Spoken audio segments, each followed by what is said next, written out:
I mean, think of it like the Oscars are the Super Bowl of movies, right? Right. Emilia Pérez is like the team predicted to win every single game. High expectations. Totally. So what makes this film so special? Well, our sources say it all comes down to the director's vision. This guy can weave together these crazy storylines that keep you on the edge of your seat, but he also explores these deeper themes, like what does it mean to belong? What does it mean to redeem yourself? That kind of stuff. It's rare to find a film that can balance that commercial appeal with those thought-provoking themes. Right. Usually you get one or the other. Exactly.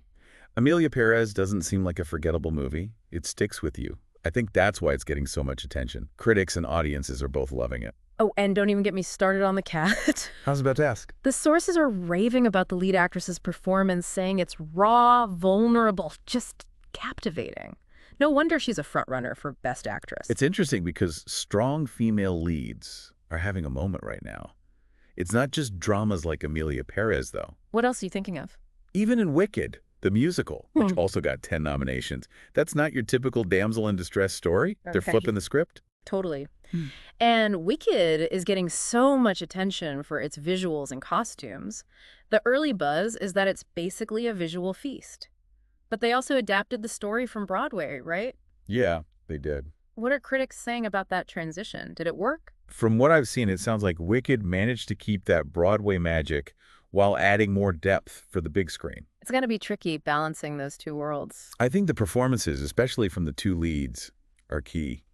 It sounds like they're bringing something really special to these well-loved characters. It's like they're redefining what those roles can be. So we've got Emilia Pérez, which is that sophisticated drama, and then Yeah. Wicked, the big musical fantasy. But we can't forget about The Brutalist. Right, that one also got 10 nominations. It's holding its own as this intense, raw drama. A totally different vibe. It's pretty cool to see so many different genres doing well this year. You've got something for everyone. The Brutalist, though, it's an original story, which is pretty unusual these days, isn't it? It is. It sounds like they're tackling some tough themes. Loss, grief, trying to find meaning when life feels chaotic. And it's resonating with people. Yeah, seems like it is. Audiences maybe want substance, something that's going to hit them hard emotionally. You know, it's actually doing really well at the box office. It's like proof that you don't have to make a light, fluffy movie to be commercially successful. You can have both, the substance and the box office numbers. What's even more fascinating is that both The Brutalist and Emilia Pérez have these incredible performances from actors who aren't exactly huge names. Like unknowns. Pretty much. This Yeah. could be their breakout moment. In fact, I'm hearing the lead actor from The Brutalist could be a serious contender for Best Actor. Interesting. What's so captivating about his performance? Well, from what I've read, it's raw, vulnerable. You can just feel the character's inner turmoil. Sounds powerful. And it's not just him. Apparently, the entire cast of The Brutalist is full of relative newcomers who are all giving standout performances. That must say something about the director then, right? Absolutely. It sounds like the director has this knack for drawing out these subtle, nuanced emotions, makes you connect with the characters on a whole other level. But we've got to talk about some of the big names who are nominated. Oh, yeah, the industry veterans. Who are we looking at? We're talking about legends like Cate Blanchett and Denzel Washington.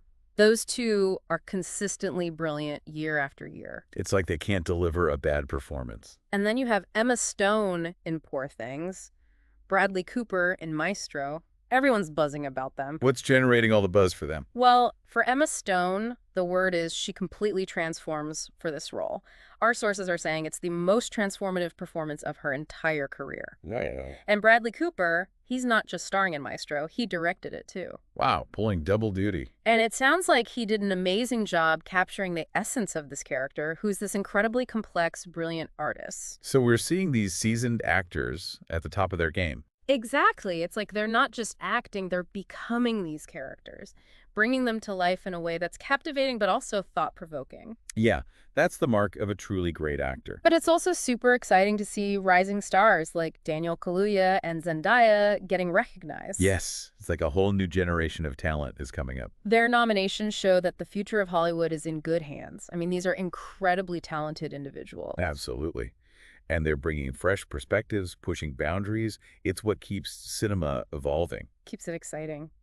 Okay, we've talked acting, but what about the technical side of filmmaking? Oh, yeah, like all the behind-the-scenes magic. Exactly. We've got the visual effects, sound design, costumes, all that stuff that comes together to create the world we see on screen. It's easy to forget about that stuff, but it's crucial. It shapes the whole experience. Totally. And it's not just about having the skills, it's about artistry. It's about using these tools to enhance the storytelling and create an experience that truly draws the viewer in. So who's getting recognition for their technical skills this year? Well, Emilia Pérez, The Brutalist, and Wicked are all racking up nominations in multiple technical What categories. are they being praised for? Emilia Pérez is getting a lot of attention for its visual effects. The way they blend CGI with practical effects is incredible. What about The Brutalist? Well, The Brutalist is more about the sound design. It's such an atmospheric film. You're pulled into that world completely. Yeah. And then Wicked, as we talked about, it's a visual spectacle. The costume design is especially impressive, super elaborate, and imaginative. It's cool how they use those elements to really bring the characters and the world to life. Totally. And when it's done well, like in these films, it creates those movie moments that stick with you long after the credits roll. It adds layers to the whole experience. Absolutely. But let's shift gears a bit and talk about what's happening beyond Hollywood. International cinema is making waves. Oh, yeah, I'm always curious about that. What's really exciting is that this year's nominations are showcasing a wider range of cultures and stories than we've ever seen before. That's fantastic. It's a good reminder that amazing stories can come from anywhere. Cinema has this power to connect us across cultures. It's a universal language in a way. Totally. And it's not just about getting recognition for these films, it's about broadening our understanding of the world. We get exposed to different perspectives, different ways of telling stories. Who doesn't love discovering a hidden gem?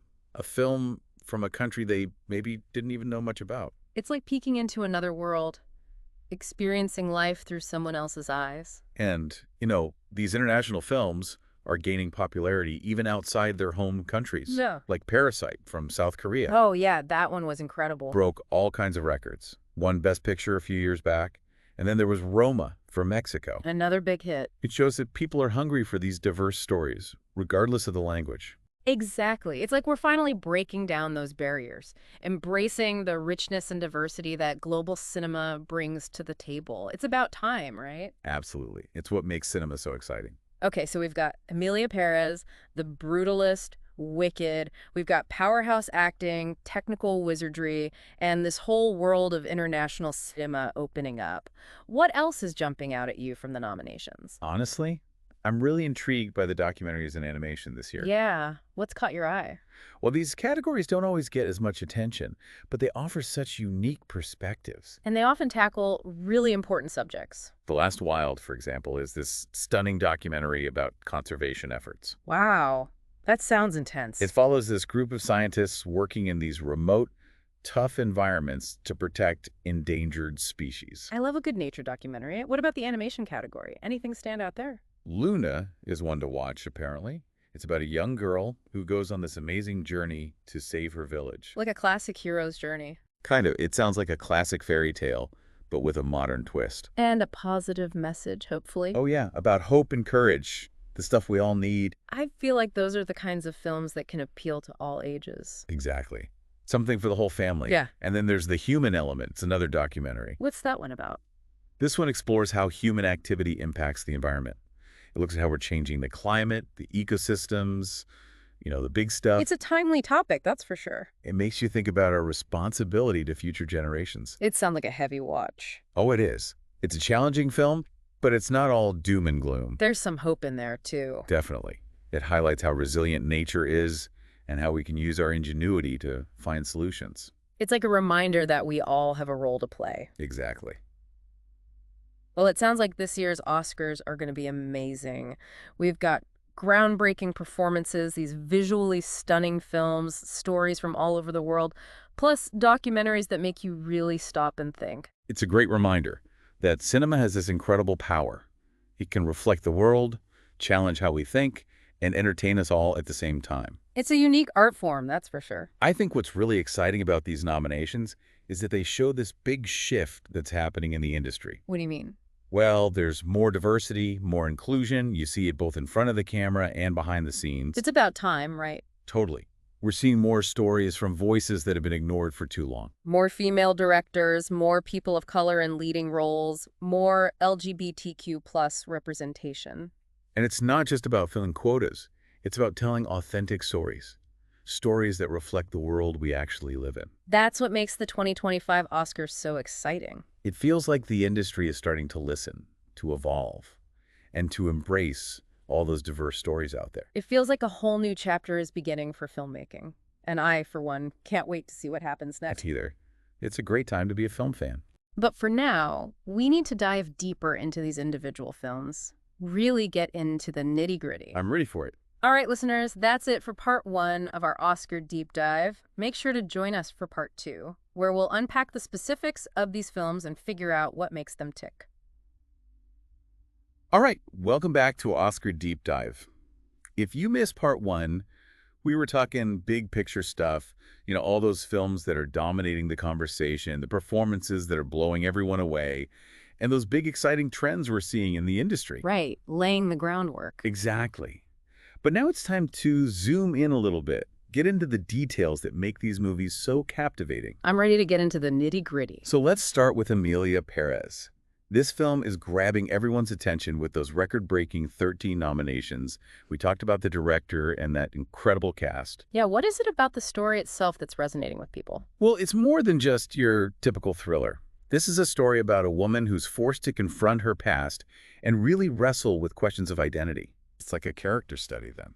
Yeah, and she has to make some tough choices that have real consequences. I think that exploration of what it means to be human, the whole good versus evil thing, Yeah. that's what elevates it beyond just a genre flick. It's got those deeper layers. So you're saying it's not just about the suspense. Right. It's the emotional depth that pulls you in. Well, the director is known for these intricate plots, right? Yeah, he keeps you guessing, but also makes you care about the characters and everything they're going through. It's a film that sticks with you. And it's funny because The Brutalist seems to be doing something similar, even though it's a completely different genre. That's true. They both go to some pretty dark places emotionally. The Brutalist tackles loss and grief, that search for meaning when everything feels like it's falling apart. It's a rough watch, but it's deeply moving. It's raw, Yeah. you know? And what's striking is that both films have these phenomenal performances from actors we don't really know. New faces. Yeah, relative unknowns. Yeah. This could be their big break. That's always exciting to see. What about that lead actor from The Brutalist? What's so special about his performance? It's breathtaking. He embodies this character's turmoil with such honesty. It's raw and vulnerable. Powerful stuff. And it's not just him. The whole cast of The Brutalist is full of newcomers who are just killing it. Sounds like the director really knows how to get the best out of his actors. It really seems that way. Makes you think about what audiences are looking for these days. Do you think a film like The Brutalist, with its darkness and emotional intensity, shows that tastes are changing? Maybe. Could be that people are tired of all the fluff. Yeah, craving something more substantial. The Brutalist definitely doesn't shy away from those tough emotions. And the fact that it's doing well, both with critics and at the box office, maybe that shows audiences are ready for something different. That's a really interesting thought, and it connects to this whole focus on diversity and representation we're seeing across the nominations. It's not just who's on screen, it's the types of stories that are being told. Whose perspective are we seeing? And who's doing the telling, right? Exactly, like The Last Wild and The Human Element. Those documentaries are addressing some huge environmental issues connecting us with nature. Yeah, making us think about the planet in a different way. And then you've got films like Luna. It's a fairy tale, but it's told from a fresh perspective. A little girl saving the day. Right. Not your typical princess waiting to be rescued. Flipping the script again. And even Wicked, that's based on a musical that everyone knows, but they're reimagining the whole story. Oh, how so? They're making us think about the ideas of good and evil in a totally different way. It's not so simple anymore. It's like they're adding new layers to those characters we thought we knew. It's not just about having diversity in the cast. It's about telling authentic, multi-layered stories. And those are the kinds of stories that resonate with a wider audience. It's about time, right? We need more of that. It's like we're finally starting to break down those barriers and let more voices be heard. And who knows what that will lead to. Yeah, it's like planting seeds. We don't even know what the landscape will look like in a few years. But you know what else is super exciting? the international film category. There's such a celebration of global cinema happening this year.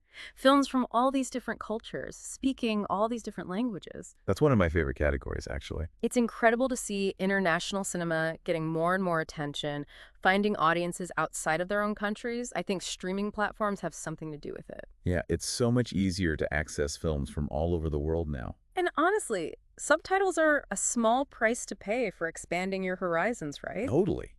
You discover all these amazing stories you wouldn't have found otherwise. And these international films are more than just entertainment. They're giving us new ways to see the world, challenging our preconceived notions. You start to see things from a different perspective. Like Parasite. That film was a masterpiece, a total cultural phenomenon, and started so many important conversations. A lot of people were talking about class, inequality, all that. It was proof that a film can come from anywhere and still impact everyone. It's a reminder of the power of storytelling, no matter what language it's in. So let's talk specifics. When we're looking at these nominated films, what details make them stand out? What makes them so special? Good question. I think with Emilia Pérez, it's the way the director creates suspense and builds these flawed but sympathetic characters. Yeah, you never know who to trust, but you still care about them. Exactly. You're constantly guessing, what about The Brutalist? We know it's emotionally intense. What else sets it apart? Well, the way it looks is just as important as the story itself. Visuals. Yeah, the director uses these long shots and these stark, empty landscapes to create this feeling of unease. It matches perfectly with what the characters are going through. It's like the visuals themselves tell a story. Exactly. And then there's Wicked, the musical adaptation. We talked about the spectacle, the visuals. But what makes it more than just your average musical? The performances are unbelievable. How about them? The two lead actresses have this incredible energy together. A good pairing? Oh, they're fantastic. And their singing is just out of this world. They bring something new to those iconic roles, then. It really do. And the costumes, they're not just pretty to look at. They're telling a story, too. They match the characters' personalities and journeys. I love when the details add to the story like that. Hmm. What about the music? Is it all the original stuff? They've actually added some new songs written specifically for the movie, so it feels fresh but still familiar. That's a cool approach. Okay, so we've talked suspense, emotional depth, visual storytelling, incredible acting and music. We can't forget about those technical achievements, though. What are some of the details that make those stand out? Well, with Emilia Pérez, it's those subtle but effective visual effects. They use them to blur the lines between what's real and what's not. Yeah, it's like we're seeing the world through the main character's eyes. Exactly. It's Huh. super clever. And remember we talked about the sound design in The Brutalist. How could I forget? It's basically a character in the film. It creates this whole atmosphere that just sucks you right in. You feel like you're there with them. Yeah. What about the technical aspects of Wicked? I was just thinking about that. The makeup and hair design are incredible. It transforms the actors into these fantasy creatures, but it also adds to the emotional aspect. You mean it's not just about making them look different, it's about revealing their inner world, too. It's like the makeup itself tells a story. It sounds like they're using every tool they have to create something special. That's what I love about these films. They're not just entertaining, they're pushing the boundaries of what filmmaking can be. Creating an experience that you can't shake off. Before we jump into part 3, where we'll talk about the future of all this, let's circle back to those documentaries we mentioned. What makes them so compelling? I'm glad you brought those up. The Last Wild is seriously impressive visually. The cinematography is out of this world. Really captures nature's beauty, huh? It does, but it's also a story about the fight to protect the planet, you know? The passion, the dedication of these scientists. It leaves you feeling inspired. Hopeful, even. Yeah, definitely hopeful. What about the human element? What makes that one stand out? It's different because it's not just throwing facts at you. It's more personal. Yeah. It focuses on the real people who are being affected by climate change. It really brings it home. You can't ignore the human cost when it's right there in front of you. It's a powerful approach. So we've got these two documentaries tackling important environmental issues, but they do it in completely different ways. I think that's what's great about documentaries. They show us so many different perspectives, different ways of telling a story. They can be informative, but also entertaining, challenging, and hopeful all at the same time. Okay, so in this part, we've dug into the nominated films, talked about their themes and impact, and all the incredible technical stuff behind the scenes. We've seen how these movies are pushing boundaries and showing us what's possible, and how important it is to have diversity in the stories we tell. It's a sign of progress, for sure. And in part 3, we'll take all this and look toward the future. We'll talk about the trends these films represent and what kind of impact they might have on cinema down the line. Yeah, what's next for movies? Exactly. It's a big question, and I can't wait to see what answers we come up with. All right, welcome back, everyone. We spent the last 2 parts of this deep dive really getting into the 2025 Oscar nominations. We talked about everything. Performances, global cinema, what's hot, what's not. Pretty much. But now it's time to step back and ask, what does it all mean? Like, what do these nominations tell us about the future of movies? The big picture stuff. Exactly, because it's not just about who wins the awards, it's about how these films, these stories, might influence what we see on screen for years to come. They set the stage, in a way, influence the trends. Totally. So let's start with Emilia Pérez and those 13 nominations. I mean, this isn't just a critical success story, it's a box office smash. What do you think that says to the studios? It says, make more movies like this. Right. Like, hey, this is what people want to see. If it sweeps the awards, I wouldn't be surprised if we start seeing more of those sophisticated dramas. More complex female characters? More stories that blend genres? Yeah, exactly. Emilia Pérez could totally be a game changer. It's showing that you can have depth and commercial success. So we might see studios taking more risks thanks to Emilia Pérez. It's possible. And then there's The Brutalist, which is such a different beast. It's a tough watch emotionally, but it's resonating. It really is. Do you think its success means audiences are looking for something more, something that really challenges them emotionally? I think so. It might be that people are tired of the easy breezy stuff. They're looking for those films that stay with them, make them think, make them feel. So maybe there's a shift happening away from pure escapism and toward a more, I don't know, a more honest cinematic experience. Could be. And I think it connects to that bigger trend we've been talking about, the whole diversity and representation thing. Right, we're seeing more points of view represented, more stories that maybe haven't been told before. Like those documentaries we were talking about. The Last Wild and The Human Element are tackling these huge environmental issues. They're making us think about our relationship with nature. And then you have Luna.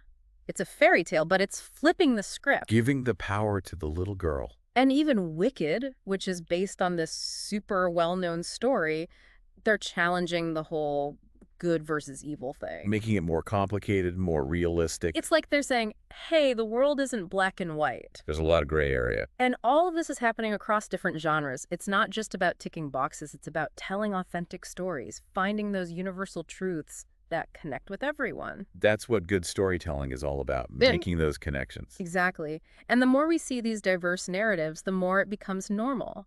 The more it shapes how we see the world, how we understand each other. Yeah, the more it breaks down those barriers that separate us. It's like these Oscar nominations are these little seeds, and we're just starting to see them sprout. It's exciting to think what the future of film might look like. Imagine what we'll see in 5-10 years. Who knows? Maybe studios will be more willing to take risks, to tell those unconventional stories, to give those unheard voices a platform. It would be amazing to see more of that. It's like these nominations are catalysts for change, not just in Hollywood, but in the world.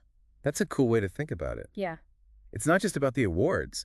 It's about these conversations we're having, these perspectives we're considering. It makes you think about a movie like Emilia Pérez or The Brutalist and how you might discuss it with your friends afterwards. They make you think, you know? Yeah. You don't just forget about them as soon as you leave the theater. That's what makes cinema so powerful, right? It can be so much more than entertainment. It can connect us, change our minds, make us question everything we thought we knew. It's an art form that can truly impact the world. And I think that's why these nominations are so interesting. They give us a glimpse into the future of storytelling. A taste of what might be coming next. So as we wrap up this deep dive, what's the one thing you want our listeners to remember? Pay attention to the stories that grab you, that really stick with you. The ones that make you feel something. Exactly. Those are the films that matter, the ones that have the power to change how we see the world. Well said. And as the award season heats up, keep in mind that it's not just about the shiny statues. It's about celebrating the art of cinema, the power of storytelling, and how those things can create a more inclusive, more understanding world. Here's to more stories that challenge us and connect us. Absolutely. Thanks for joining us for this deep dive into the Oscars. We've had a blast exploring all this with you. I hope you enjoyed it. And hey, who knows, maybe in a few years we'll be back doing another deep dive, marveling at how far we've come. I'd like that. Always up for a good movie discussion. Me too. Keep watching, keep thinking, and keep those conversations going. See you next time.